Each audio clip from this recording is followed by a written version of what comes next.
Sir. नमस्कार पंडित जी। तो मूल प्रश्न ये है कि आप जनमानस के लिए इतना बड़ा धार्मिक काम कर रहे हैं, लेकिन आपको ये मालूम होना चाहिए कि इंदौर और भोपाल के इस जो महामार्ग पर है, पिछले 3-4 वर्षों में लगातार लोगों को काफ़ी असुविधाएं यहाँ पर होती रहती है। तो क्या आप उन लोगों को, जो लोग आपके आश्रम में नहीं आते, उनकी असुविधा के लिए भी आप कुछ सोचते हैं कभी?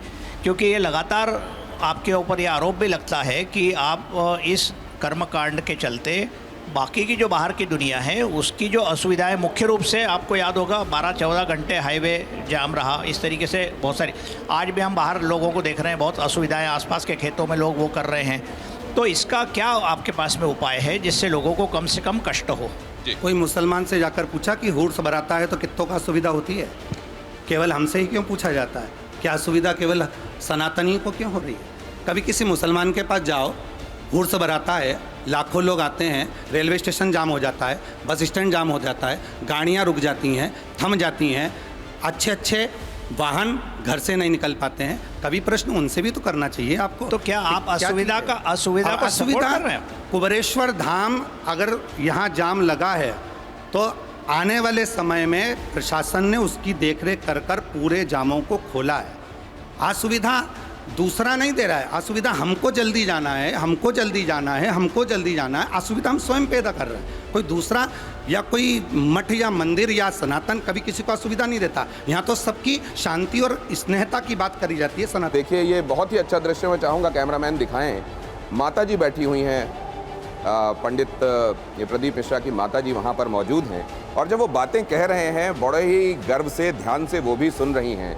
सुनु जननी सोई सुत बड़ भागी, उसके लिए बहुत बड़ा भाग्य कहा गया है जो माता पिता के चरणों में अनुराग रखता है। तो इतना बड़ा एम्पायर एक तरीके से बनाने के बाद अपने माता पिता के लिए वो भाव, ये भी इसके लिए आपको साधुवाद। लेकिन अब आपका सवाल। महाराज जी, आप जो कार्य कर रहे हैं और आपने जो अभी तक जनमानस को भगवान शिव से जोड़ा है और सनातन की जो पताका आप लहरा रहे हैं, उसके लिए जितना भी आपका साधुवाद किया जाए उतना कम है। निसंदेह आपने जो कभी मंदिर नहीं जाते थे, जो कभी भगवान को नहीं जानते थे, वो कभी ईश्वर की तरफ देखते भी नहीं थे, वो जो है शिवालय जाने लगे। आपके वचन अनुसार एक लोटा जल हर समस्या का हल, और अपना हल ढूंढने के लिए भगवान शिव के चरणों में जाने लगे। महाराज जी, मेरी बस एक छोटी सी निवेदन है आपसे। मैं जानना चाह रहा हूँ कि जैसे कोई भी कर्म होता है उसकी एक क्रिया होती है, विधि होती है, और यज्ञ मंत्र संहिता में एक मंत्र आता है कि बिना क्रिया का क्रियाहीनंच यज्ञस्य नास्ति यज्ञ समो रिपुः। शास्त्र कहता है कि कोई भी कर्म अगर क्रिया से हीन है, यज्ञ से अर्थ है किसी भी क्रिया को उसमें जोड़ा जा सकता है। तो बोले कि कोई क्रिया है तो उसको क्रिया के अनुसार ही जब होगा तो ही वो फलदायी होगा। यदि वो क्रिया नास्ति यज्ञ समरूप, अगर वो क्रिया के विहीन होता है तो वही यज्ञ, वही भजन, वही पूजन, वही किया गया कर्म जो है, संक्षिप्त रखिए सवाल जी, वही किया गया, पूछना क्या किया गया कर्म जो है वो हानिकारक होता है। तो महाराज जी, जैसे रुद्राक्ष आदि आप वितरण करते हैं, बहुत सराहनीय कार्य है, बहुत लोगों का मंगल भी होता है, कई लोगों का नहीं भी होता है। इसकी विधि क्या है? इसको पहनाने का या इसको देने का विधान है क्या? देखिए, हम तो हर व्यक्ति से एक बात कहते हैं। शिव महापुराण में 1 मुखी से लेकर 14 मुखी तक रुद्राक्षों का वर्णन है। सबका अपना अपना मंत्र है। शिव पुराण में, गीता प्रेस गोरखपुर की शिव पुराण में मंत्र भी लिखा है, रुद्राक्ष भी वर्णन है कि 1 मुखी से 14 मुखी तक किसको पहनना चाहिए, कब पहनना चाहिए, किस तरह से पहनना चाहिए। हम अपनी व्यासपीठ से हमेशा कहते हैं कि रुद्राक्ष जो सीहोर का है वो गंडकी रुद्राक्ष है, जिससे आपको प्रताप वर्णन किया। पर कभी कभी ऐसा होता है महाराज जी, मैं क्षमा चाहूँगा, आपके चरणों को नमन कर कर कहना चाहूँगा, हर जगह क्रिया काम करती है मानता हूँ, पर जहाँ भक्ति हो जाती है वहाँ क्रिया काम नहीं करती, केवल भाव काम करता है। जैसे मीराबाई कोई क्रिया नहीं जानती थी पर गिरधर गोपाल मिल गए। कर्माबाई कोई क्रिया नहीं जानती थी पर मेरे ठाकुर जगन्नाथ मिल गए।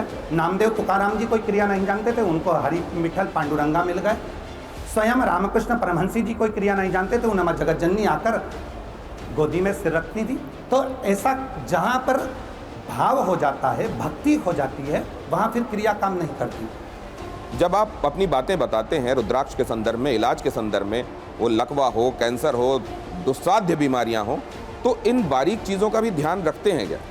कि सर्वप्रथम हम जैसे कहते हैं कि लोग जा रहे हैं अमरनाथ, लोग जा रहे हैं केदारनाथ, पर शिवपुराण कहती है अमरनाथ केदारनाथ जाने से पहले आपके घर के नज़दीक में जो शिवालय है आप पहले वहाँ जाइए। आपके घर में जो शंकर है पहले आप वहाँ बजिए।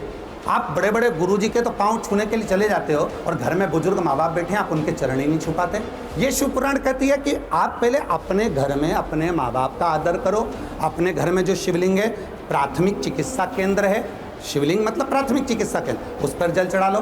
फिर पास के हॉस्पिटल मतलब नज़दीकी अस्पताल में जाइए, मतलब नज़दीक के शिवालय में जाइए। और जब आपको वहाँ से भी आराम ना लगे तब आप कोई बड़े हॉस्पिटल में जाइए। तो यहाँ डॉक्टर को शिवपुराण ही केवल एक ऐसा पुराण है जो डॉक्टर को शिव तत्व से जोड़ती है और डॉक्टर को शिव कहती है। केवल एक पुराण में, शिवपुराण, इसके सिवाय किसी पुराण में ऐसा वर्णन नहीं है कि डॉक्टर शिव है। पर शिवपुराण में डायरेक्ट कह दिया माँ जगतजननी जगदम्बा अर्पणा हो जाती हैं तो शिव वेद बनकर आते हैं, उनका नाम वेद्यनाथ हो जाता है, स्वयं महामृत्युंजय हो जाता है, जो साथ में औषधि लेकर आते हैं। औषधि डॉक्टर ही लाता है और वो आकर अर्पणा माता को, माँ जगतजननी को देते हैं और एक विश्वास उनके अंदर उत्पन्न करते हैं जिससे अर्पणा श्रेष्ठ हो जाती है, अच्छी हो जाती है। तो मेरा निवेदन सबसे पहला, जितने भी शिव भक्त सुन रहे हो या कहीं पर भी किसी भी रूप में, आप जैसे आपने कहा कि मेरे मित्र भभूति लेकर गए थे, काय को गए? जब डॉक्टर है और डॉक्टर पर आपको विश्वास है तो भभूति ले जाने की ज़रूरत ही क्या थी? केवल उस भभूति को स्वयं खाते और डॉक्टर से बात करते और प्रेम से वो भभूति ही अपना काम कर देती। तो ज़रूरी थोड़ी ना कि भभूति हॉस्पिटल में जाएगी तो ही काम करेगी। हमारे यहाँ शिव महापुराण की कथा कहती है घर में शिवालय पे एक लोटा जल चढ़ाओ, डॉक्टर अपना काम कर रहा है, तुम अपना काम करो, देखो उसमें फतेह होती कि नहीं होती, सफलता मिलती कि नहीं मिलती। तो आपकी बातों के बाद कोई दुविधा रह जाती है नहीं? डॉक्टर साहब बताएंगे। देखिए, बिल्कुल सही कहा आप लोगों ने कि जहाँ पर तर्क ख़त्म होता है वहाँ से आस्था की शुरुआत होती है। हमारे देश के अंदर हम क्यों इनको ढोंगी और पाखंडी बोलने लग जाते हैं? अरे भाई, ज़रूरत इस बात की है कि ये सब लोग मिलकर ऐसा सहयोग करें और इनके माध्यम से एक जो हमारा रुद्राक्ष रिसर्च सेंटर बने, उसके सारे एल्कलॉइड निकाले जाएं। बहुत सुंदर। और वो ऐसी रिजल्ट आए कि जैसे पैरासीटामोल कोई कहीं भी खाए तो बुखार उतरता है। सुंदर। तो रुद्राक्ष पंडित जी अगर बोल रहे हैं कि हमने कर दिया, डिलीवरी सही होगी, तो पंडित जी के तो हाथ से हो रही है, लेकिन हमारे हाथ से क्यों नहीं हो रही है?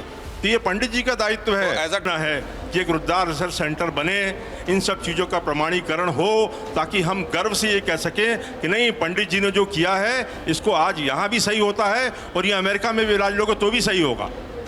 इसके बारे में क्या इतने करेंगे समय में लगे आप पंडित जी ढूंढ से कर, एक बात, पंडित जी आप एक जो समय ढूंढ में कर पूछना लेकर चाहता आए हो हूं। वो पक्का हीरा लेकर आए हो। अब तो रिसर्च सेंटर रुद्राक्ष पर यहाँ बनकर ही रहेगा, निश्चित है। ये आपके जो भक्तगण हैं उनके लिए भी जानना चाहता हूँ, मेरे लिए भी जानना चाहता हूँ कि जो रुद्राक्ष का जो वृक्ष होता है उससे जो रुद्राक्ष मिलते हैं और जो आप यहाँ वितरण करते हैं उसमें क्या फ़र्क है और उसका क्या महत्व है? देखिए, रुद्राक्ष के वृक्ष पर जो रुद्राक्ष मिलते हैं, मैं पत्रकार महोदय जी को मैं कहूँगा कि उन रुद्राक्षों की बहुत कीमत होती है और वो रुद्राक्ष लाना पड़ते हैं पेड़ पे से, फिर उसको हम लोगों को सिद्ध करना पड़ता है। हमारे यहाँ वो रुद्राक्ष नहीं आते जो वृक्ष के हैं, पेड़ के हैं। हमारे यहाँ वो रुद्राक्ष आते हैं जो गंडकी के किनारे पर खेती होती है रुद्राक्ष की, और वो गंडकी में गिर जाते हैं, नदी के अंदर वो फल गिर जाते हैं। फल तोड़ेंगे वो बाज़ार में अच्छा जाएगा, क्योंकि जो गंडकी में गिरता है वो पक चुका है, मतलब उसमें दागीला हो गया है, दाग लग गया है, उसका कोई काम। वो गंडकी के जल में बहता बहता आगे चले जाता है। छोटे छोटे नेपाल के पास के गाँव हैं, जिन गाँवों में बच्चे लोग जैसे हमारे यहाँ मछली पकड़ने के लिए छोटा जाल बिछाते हैं, इससे वो रुद्राक्ष के लिए जाल बिछाते, वो रुद्राक्ष उसमें फंस जाता है। वो रुद्राक्ष हमारे पास में आता है, गंडकी रुद्राक्ष। जिस गंडकी के जल से स्वयं पत्थर शालिग्राम बन जाता है, उसी गंडकी नदी के जल से शालिग्राम जी की ही मूर्ति निर्मित होकर अयोध्या के भगवान श्री राम जी बैठ जाते हैं। तो जब वो जल एक पत्थर को शालिग्राम बना सकता है तो वो जल में इतना तत्व होगा कि वो रुद्राक्ष को भी फलित कर देता है। तो हमारे यहाँ बहुत ज़्यादा सिद्ध करने की उसको ज़रूरत नहीं पड़ती, क्योंकि रुद्राक्ष अपने आप में सिद्ध है, गंडकी के जल का है और स्वयं रुद्राक्ष है। तो हम लोग उसको लाते हैं और बाबा का भजन कर कर, स्मरण कर कर, बाबा की भक्ति कर कर वो दे देते हैं। इसमें मूलतः हम कहेंगे कि किसी ना किसी रूप में, क्योंकि उस पर तो खोल रहती है, और खोल रहती है तो उसमें जो गंदगी का पानी रहता है उसको फुला देता है, तो वो कहीं ना कहीं वो अंदर खींच लेता है सूखने के बाद में उस पानी को, तो उसका असर सबको प्राप्त हो। ठीक।